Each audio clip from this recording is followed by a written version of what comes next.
It's the Sue Ann Show. Sue Ann Show. Sue Ann Show. Of Hourish Show. Sue! Ah, hello! We got the names right this time. Yeah. Can I just say, we do this before the podcast. I love your jacket. What are you wearing? I love this shirt. Well, I'll talk you through. This is a genuine 1980s jacket that I found in a second-hand swap place. And it's got this detail here. And Is I love that it. a seafaring kind of thing? What is Well, that? it's my yachting. It's your yachting. I'd wear that too. And I'm kind of... The yacht club, if I went to the yacht Yeah, club. you go And you look like, this is a yachting motif too. Yeah. Isn't that amazing? We're going through a bit of a sort of a yachting phase. In our Yeah, lives. yeah. We desire to yacht. An instant desire to yacht. that yeah. we're channeling. Yeah, that today. will never, I would never be. You look like you're the yachting type. Sure. There's something about your blonde hair. Yeah. You're very groomed, nice piece of jewellery. Keep very, coming. You're very nicely turned out. Well, I You- decided- Well, I have to say, you always are well turned out. Thank Sue. you. I just decided that we're doing the podcast. We have to look well. So I kind of just improvise. I put on too much jewelry, and that kind of works. And I just decided I'm going to wear everything in my wardrobe. No, the whole thing, and I love silver, and silver goes with the stripes and with a navy blue there, and this, Yeah. and this shirt is lovely. So you've got Yeah. perpendicular stripes. Yeah. It's a kind of So yeah. So you choose something for your a little brooch of a compass there, or a protractor. Yeah. Would be perfect. And the little hat. Did you not bring the hats? I know. Yachting my arse. But you've always been well turned out. That's something I always admire about Sue Collins. Whereas I think because I grew up on a small farm, I kind of forget to be properly turned out. I kind of look in the mirror on the way out and go, "Oh, Jesus, I look a disgrace." I forgot to put effort into my image today. Yeah, but find this because we both live in town that you go, I just run into town for something. Now some people dress up to go into town. I know. But because we live, like I live 2 streets over, a few streets of Grafton Street. Yeah. So I just go, I'll just run in to see, do they have that in Zara? In your or pajamas. Yeah, or whatever. Yeah. And then, I bump into someone and I Really literally, important. yeah. You might have a job fair or something. And go, I was going to give her that huge part of my film. But she looks like a the fat fucking lady. state of her. Excuse my language. I mean, yeah, it is. But like that. I do sometimes go into Tesco in slippers and things. No, I'm just fitting into the area.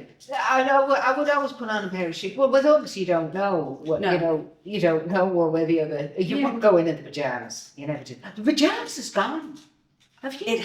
I've noticed the The pajamas. pajamas moment is over. It's over. I think it's because with COVID, people we're out with the fucking pajamas. Yeah. Excuse my French. We're out of the cash. We're out of the gym jams. It's the real world now. Yeah. I mean, it's what Trini London means so huge. And she's going, and you can wear this and you can wear that and not this way. And people are going, I'd love to see Trini London doing the pajamas. I'd love to see someone. And then I'm wearing the pajama I'm wearing today. It's got large teddy bears. Yes. Isn't it funny that they start associating the pajama with being sick instead of luxury? No.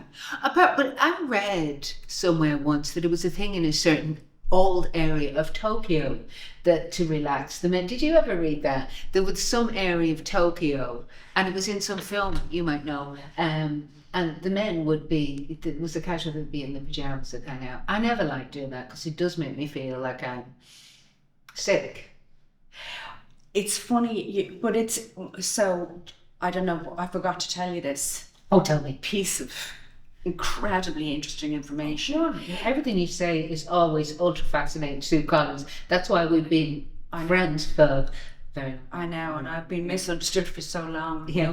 No one's been listening to me for the last 57 years. But my lovely husband, who loves to buy expensive Christmas presents, which really annoys me. Yeah. I just go, you overspent. Oh my God! Oh, that's lovely. Don't talk to me About Yeah. money. Don't talk. Don't, let's not get on to No. Do you know how I get around that? I go, I don't want anything for Christmas. Actually, don't bother. I've said that for years, but it's just this weird And thing. still, strange, expensive jewellery comes into the house. Does it? Strange, expensive jewellery that doesn't suit me. You should know better. Does he not know my style after 25 fucking years? What's going on with this kind of black and white pearl thing that I cannot relate to? What was it? When did the black and white No, pearl that come? was a few years ago. What was it? I mean, What? the black and white pearl thing. Oh, he bought me this. I didn't even ask. I knew it was going to make me feel sick because it was a black and cream pearl necklace. It looked so odd. I can't tell you. I don't even know who it would look good on. What did you do? Did you say, Oh. please change it?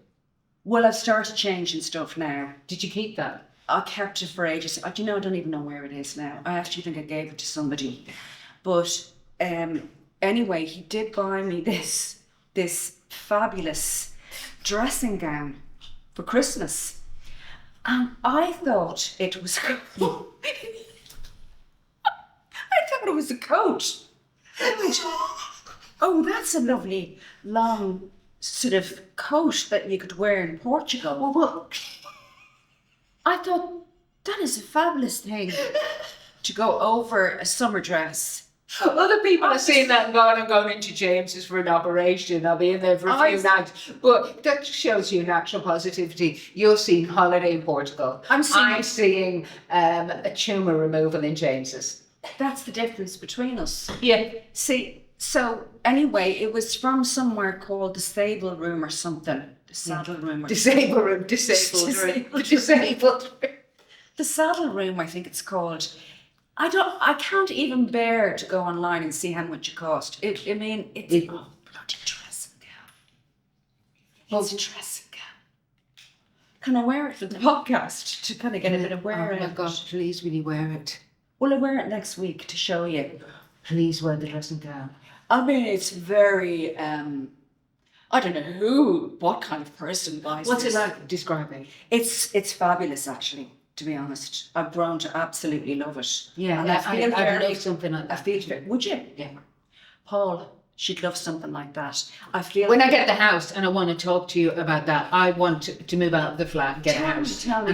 Lots of please. houses. I know, but you cannot leave the dressing gown without describing it. Is it silky? Is it toweling? Is it velvet? Is it quilted?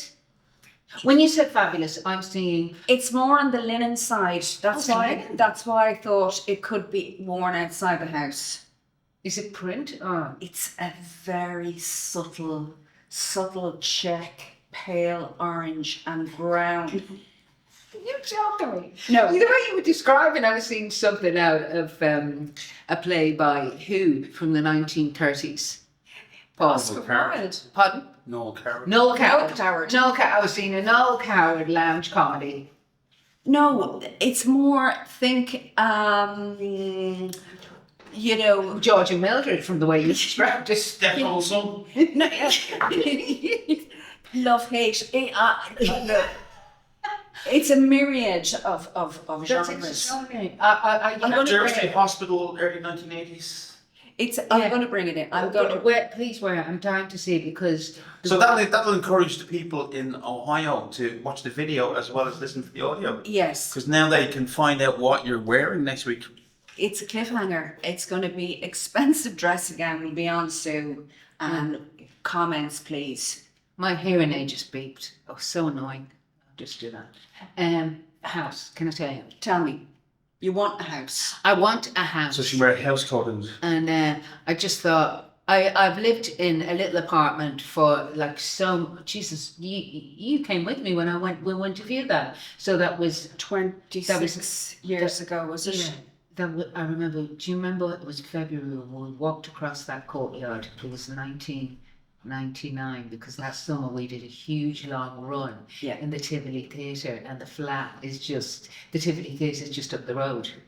I know, and I remember going to see it and I couldn't believe that you'd saved the money. And actually, can I just say quickly that you influenced me to save? Because can I just tell the listeners in Ohio, you said to me, Sue, this is a Building Society account. And she had her Building Society, your book. Yeah. And you opened it up and you went, I put in £20 because it was pounds back. Yeah. It was pounds back then. Yeah. And I put in this, and I'm going to put in this, and this was Nuala money. Yeah, This it was was Nuala bloody Nuala money. And she went, "You do the same." And I went, "Okay." You brought me into the building society Yeah. to get a book and set up an account, and I too saved the appropriate I deposit. don't understand people who, as soon as they start making money, don't go and save it from a deposit, even if things are crazy. Because to me, particularly if you're a first-time buyer, save your deposit because a crash shall cometh, and then you're lucky. You can get a mortgage. Yeah. I know, but it was different. I had Oh, actually it's expensive. saved. I actually rented that flat first before I bought it, though. Do you know, I bought it off my landlady, and she Yes. gave me a nice price for it. You were very But lucky. I bought it at the mark was quite high. It was a good price for that. I had the most lovely landlady, and I have loved living in that flat. But I wanted just to be able to put my foot out onto a patio or a bit of garden, a square of garden. And my sister just did a job in her house, and I'm sitting there like weeping. She's Yeah. done a job in it, and I have been to all the places with her. I've been to the kitchen place, the tile place, the floor place. Yeah. We all helped We were with the splashback. involved with the colour of the splashback. And it's magnificent. It's magnificent. It's actually not the colour she wanted. She wanted gold, and it came out a kind of a dark brown, but it looks so Oh my God. sophisticated. Against the forest And green. I actually want to be in her house all the time, and I'm having to control myself and go, no. I've seen you kind of rubbing. I've seen you drunk in the kitchen. Do you mind me telling the listeners in Ohio? Kind of drunk, just kind of. There was kind of drool coming out of her mouth, and she was kind of rubbing the countertop and sniffing around the handles. Well, you know, my apartment is fabulous, but it's so small, it's so compact, and everything, it's the location and everything's fab. I am slightly in a position to think I could upgrade to, because I bought a flat, I could upgrade to a house, and it's breaking my heart because it's just to the point where the market has gone insane and it's not possible. So I saw a house relatively near my sister's listing for $350, which is for nothing. Which sounds insane. Yes, because €350,000 is an awful lot of money, but it is for nothing in this area at the moment. I phoned the estate agent and I said, there was an open view, and I thought maybe for there's some reason it's so low, maybe it's, if there's a will, there's a way we could do it up with this possible.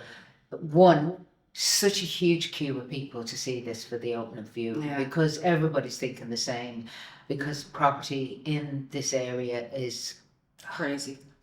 It's crazy. It was an original county council estate, the first one built in the Free State. It was built in 1921, 1922, tenders. And then there would have been council houses, they would have been considered like that. And now they're going for, up to the highest I've heard is 850. And you told 3-bed. So this was listed at 350. So, oh my God.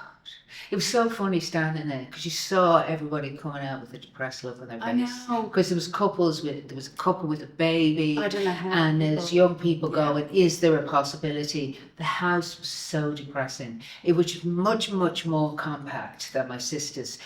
A tiny little room at the front, and then a tiny little bathroom with no lighting at all in the middle, and it's so small that the water closet was under the stairs. That's why they put the toilet, and the bathroom was just the shower for some of the disabled, an old person with a walker could walk into it. And then the kitchen was tiny and disgusting, and it looked out at a grim little yard, and it was like something from a cinema verite 1960s film about drug abuse and Kathy come home and Cormac stopped using, Do you know that? It I was just standing there going, is there a knife? I just want her. Oh, and then upstairs. And then, do you know, the stairwell, they had a wall going right down. So there would, rather than balustrades or a nice staircase, they had a wall. So you walked up this narrow kind of corridor going up. And very bad feeling. Yeah. The feng shui or whatever you would call it, it's very bad. And the rooms were tiny, and this doom was upon everybody. Everybody was feeling it. I always read a house by energy. Do you? Yeah. Funny you should say that. And I'm sorry about your experience. Well, it's just I went on the journey when my sister was buying a house, and she looked for 4 years. So I know that it's worked slow and steady. Yeah. No, you've just reminded me. We used to live in a house in Stony Batter, and Oh, you and Phelan? Yeah. Ah, yeah. That was You made that gorgeous. well, it was walk in. They'd done a lot of work already, and they had done a great thing. And it was a lovely energy, and we knocked the wall down, if you did. remember, and we were in the house. Did I never tell you this story? No. We were in the house about maybe 4 or 5 months, right? And the next door neighbours, which is one of the reasons we actually moved, one of the reasons, mainly because I was pregnant and we knew we needed a bigger home. Not that I knew I was going to have 4 kids at that point, but the neighbours were crazy. There was an older man and a woman, and they were really quite mad. Yeah. Was that one of the reasons you moved? Yeah. And he used to knock on the door really loud. He used to just bang the door. If the music was anyway just even a tiny little bit up the volume, it kind of over the top stuff. But they were quite odd. Yeah. But one night, Phelan went out to him and he went, listen, mate, there's no issue. We'll turn the music down, we'll just whatever. He wanted to have a conversation with him. And as the man went back into his house, he went, killer house, killer house. And I went, what did he say? And Phelan knew that like if he was going to repeat it to me, I would have started, lost my head. You would have been on the phone to your homeopath. Killer house, the killer house. So my friend Anne, who lived around the corner, I remember. I called into her and I went, the strangest thing happened last night. And I told her. And I said, you've been living here for years. And there was just this look came over her face. And she said, yeah. And I went, oh, Anne, what? And she went, well, if any house should be called the killer house, it's my house. And I went, oh, what in the name of Jesus happened? So prior to us moving in, there was a woman lived there. She lived with a man and they got into a row. She called her ex-husband because her current boyfriend was getting aggressive. The ex-husband came over and he ended up stabbing the guy. Right, but he didn't actually die in our house. He crawled up to Anne's house. He crawled up to Anne's house and died. No, did he? Yeah, and died. So Anne went. I woke up to a big bang, at my front door, which was him falling against her front door and dying outside her. She witnessed the man pass away. She didn't see it. He was dead. She opened the door and he was dead on her doorstep. Oh my God. Yeah. And that was why, but nobody told us. Like, not like these estate agents. I know, but It's not really like kind of showing off big gardens. And this garden, you can bury about 20 corpses in this. Yeah. But yeah. I never got a negative energy in that house. No. You just know. It's like the house my sister moved into. I remember going in, there'd only been one owner before since it was built. And in the back bedroom, there was obviously where the old lady who passed away lived, and there was some clothes folded and 2 hats. Yeah, but every house. 2 hats. No, but 2 old, like, my mum would But have. homes that old are all kind of mausoleums until someone comes in and puts new life into them. But can I tell you, too, and I just have an image of just walking in, standing there, and the peace. It was so peaceful. Yeah.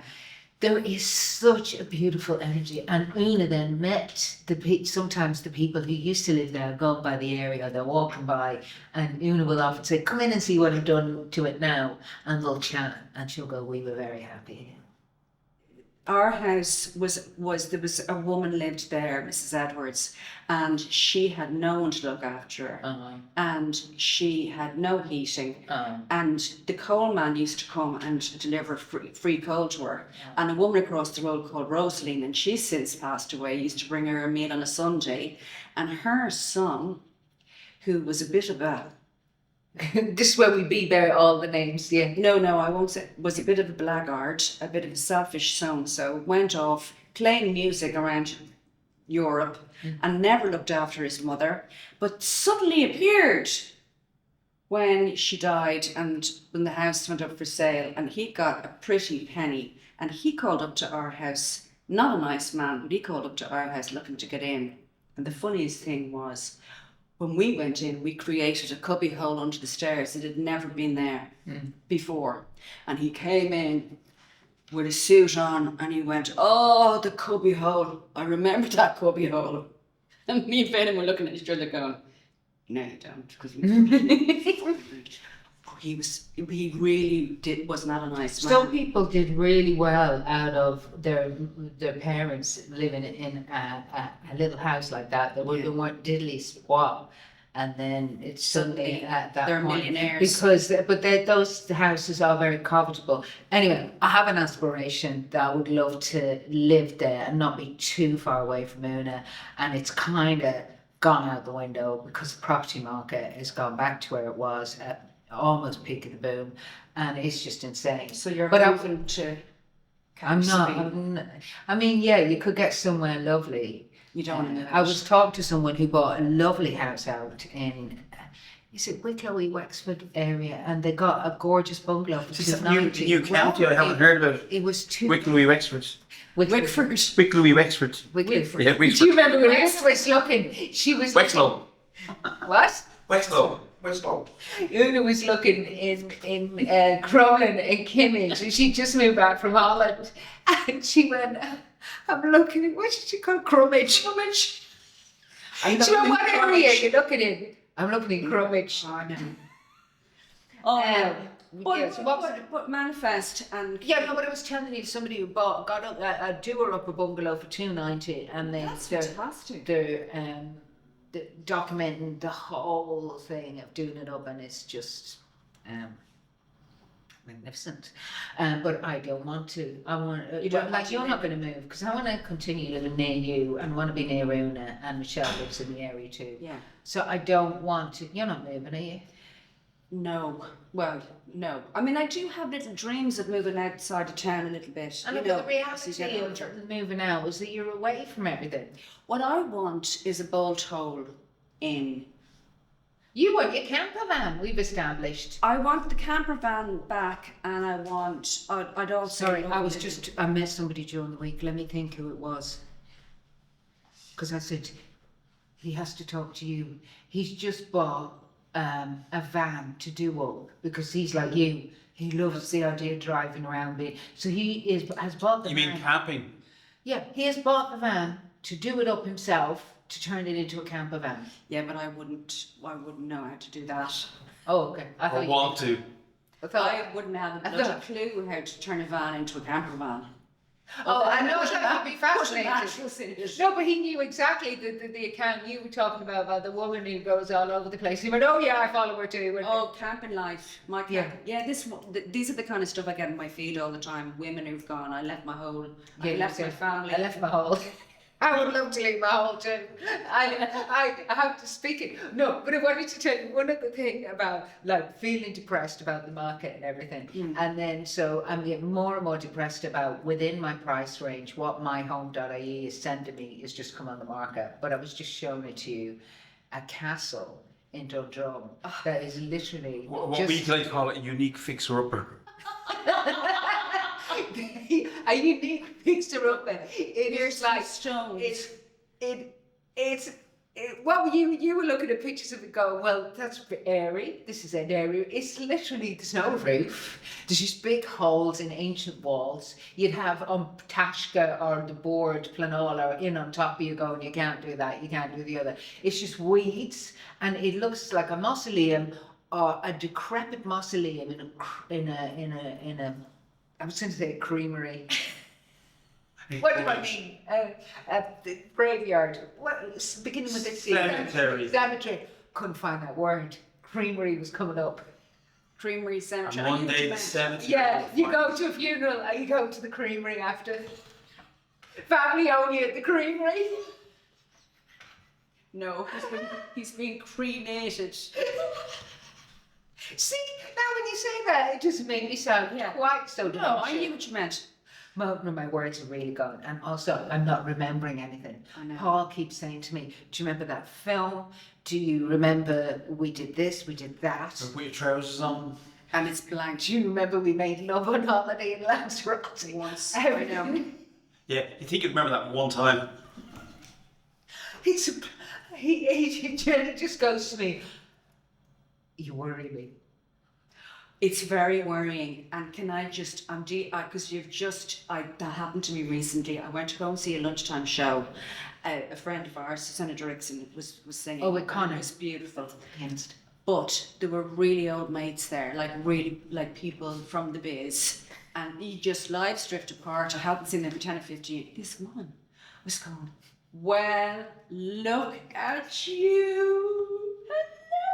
Hello. Were you hugging her going, Please, universe. I began to sweat with the stress. How did you cope with There that? wasn't even a shred of. They weren't winding you up, no? There wasn't a shred of recognition even. Nothing. Oh my God, nothing for ages. And I just couldn't. The way that she approached me and said, Okay, how did Such you tell me how you handle that? I just blagged my way through the conversation. And then I went, it's so nice to see you. Oh, Julie, how are you? Talk to you later. And then afterwards, Phelan went, that is... No, I can't say your name. You always said this about me, that I can't lie with my face. No, you can't. I can't. If I didn't enjoy a play, for instance, I'm like, Oh, that's... Oh, it's great. It's not just your expression, you actually make noises. Do you ever notice that, Paul? She actually goes in the middle of the Abbey. Oh, for Christ's sake. Oh, God. I have no idea what's going on. This is... And the opposite she does. If she loves it, she's on the seat of the person in front of her, leaning over to look at it.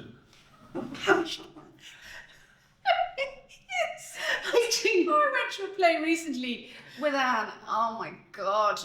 It was just you could. First of all, the head goes right down into the hand like that, and this some kind of mutterings of very confusing, appalling. Who let this go on? The fun thing. I feel sick the amount of money went into this production. There's all this going on into her hand, and you're in the stress of it, because people can hear. So she's basically saying stuff to herself that everyone's thinking. It's actually brilliant. but you want to be nice. When you know people and stuff, the thing is you want to be nice to people and you meet them after and you want to go, but my face can't do it. I'm like, That was brilliant. so that puts me into trouble when I meet people. I always like the Orson Welles line, you know, when he was asked what he thought of a certain project, he went, there are no words. I must use that. There are no I think everyone knows what it means now, though. There are no words. But I can't lie. But also, I get into trouble then when I don't recognize people because it's written all over my face. I know. That I'm trying to go, but I'm literally, my face is saying, I'm so confused. I haven't a clue. I know. Haven't a clue. I actually, get this. I remember, this is years ago, I met who I thought was... Oh, yeah, you tell them this is hilarious. I met who I thought was a guy called Peter. Who runs the Laughter Who Lounge. runs the Laughter Lounge, but it wasn't. It was a producer called Noel. From MCD. from MCD. I don't mind saying their names because I think they'd find it funny. Yeah. And I walked the whole length of Wicklow Street chatting to who I thought was Peter. From the Laughter Lounge, but it was Noel McHale from MCD. But the funny thing was that they're both involved in comedy. So I was asking Noel questions going like, how's the comedy going? But he didn't just produce comedy at that point. He was That's doing loads of music gigs. So he was going, the comedy? Was he? Yeah, I'm doing some comedy gigs. And I was going, oh, you're not doing as much comedy gigs as you used to then. in the Laughter Lounge. No, I'm diversifying into frowning. And I could see a sort of a look of confusion on his face. And then I think Peter knew Phelan better, and I was talking about Phelan, and Noel kind of didn't know Phelan, and there was crossovers, so I kind of got away with it. And then I go off, bye. I don't think I said goodbye, Peter. I just went, bye, lovely talking to you. I'll see you at a gig soon or something. And then I went off, and it's that dawning. Oh my God, that was Noel McHale. Do you know, that reminded me of a really funny thing. Once me and you and Con Boyd were doing the Funny Girls gig in Glore in Ennis, and we were staying in a B&B, and we were having a big chat with the landlady and the Bannon, she, my Connor, and her husband about, do you think they have a microwave? Do you think they have a microwave in the theatre? And do you think maybe we could buy a microwave meal, and would that be better than the restaurants that are open now? We had a huge chat. So we went to the supermarket and we got microwave. Tell the rest of the story. So we had this big conversation about what we're going to eat and where's the best place And to the go. woman we were staying with was so lovely. Her lady- and her husband her and her husband. entered gusto into the conversation. Yes, and they were going to the show. That was the whole point. Yeah. They were going to the show that evening. So off we go. We go and get our microwavable meals. I'm walking through the foyer of Glore in Ennis, the theatre, and I'm walking through and I'm distracted because I've got to do a show and I have a little microwave meal. And I see a man standing in the foyer, and I have decided it's the man from the B&B. And I just go up to him now. Lunch. I just go up to him and I go, there you are. You were right. There was loads of choice in Tesco. I got myself a really nice dinner. I haven't checked if there's a microwave or not. But I'm hoping there is, and I'm not sure what the girls are doing. So that worked out really well. And he just went, do you know what you're talking about? I don't know what you're talking about. He I'm said- just keen to get a ticket. No, he said, I wouldn't know about that. I wouldn't know about it. He said, I was about to, he said, I wouldn't know And what about this man made you think he was the other man? He was just a tall man in his mid-60s. He was bald and grey, a bit of grey hair. Oh, God, I still laugh at that. I still laugh. And do you know something, Sue? Every time I play Glore in Ennis, I remember that story. And I always have a little laugh to myself standing. But also, but I keep saying, that is so you. That is just something that you do. That is something that I Well, do. that's the thing you were saying too. Do we have 5? But you were saying it's particularly true as you get older. The chats you have, too much information, huge chats, just like my mum. Yeah. I get into huge chats with other women Oh. about, you could go wear the raspberries and then Oh, and you talk about just quickly, because was doing so I had a nightmare. I'll have to talk about it in the next podcast because it's another whole NCT nightmare NCT is week. hilarious. It was so 3 NCTs I had to do before I got my thing. Anyway, it takes one tiny little comment, doesn't it? If this woman is standing beside you, for the conversation. Just to take off. And all I said was, the 3rd NCT, this is going up 3 times in 3 days. And finally he hands it over and he goes, there you go, that's it. And, and I just said, thanks be to God. I got it. I love these phrases too. Yeah. Thanks be to God. Thanks be to God. She goes, oh, I know. And that was the stuff. We walked out together and we told each other's NCT stories. And then you were quickly gone, and I have made love to my husband for. Yeah. You would say it starts it off always with, goes. it always goes to, and we haven't had sex for a whole year. The car is purring. I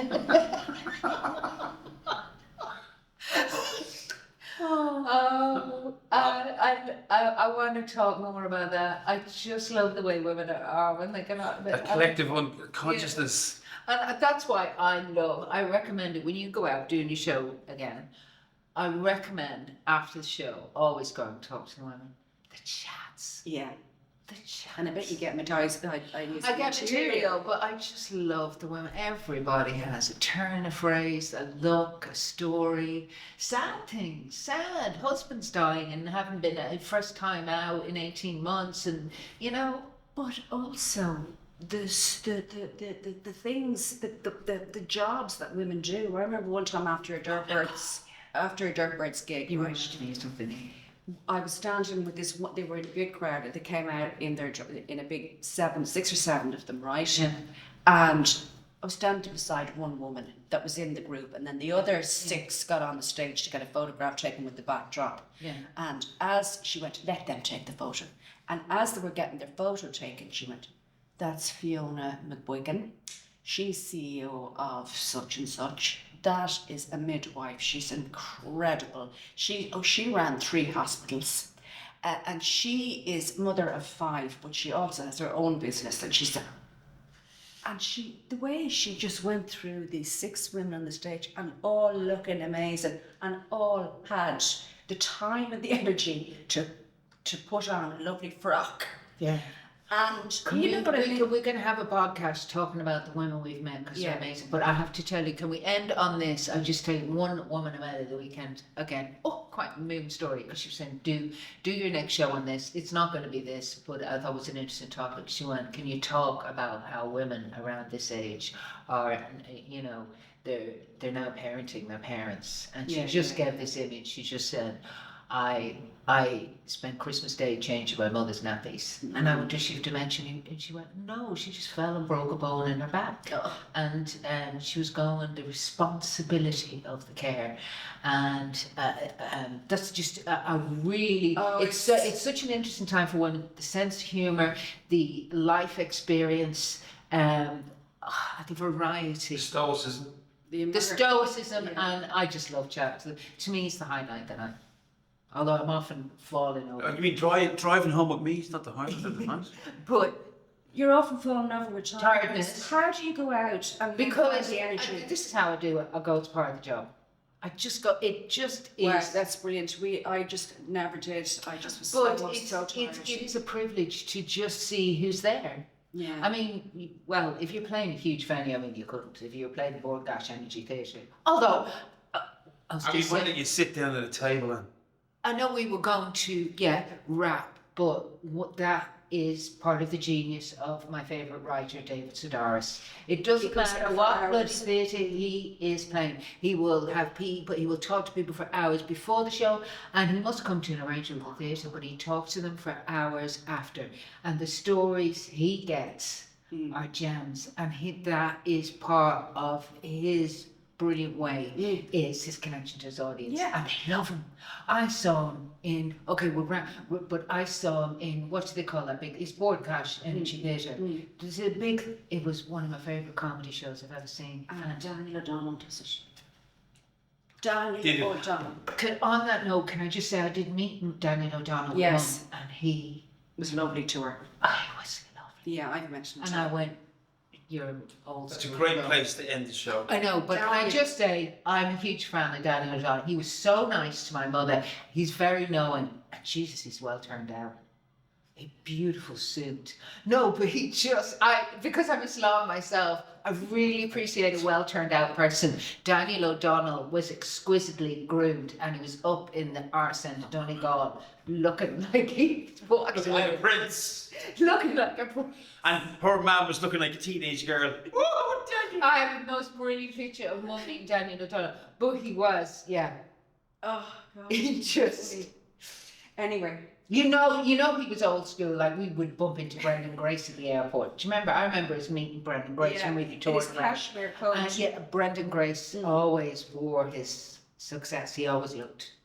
Wear your success. You should. I'm going to stop Yeah. going around the Liberties on my We are broken the down. yacht.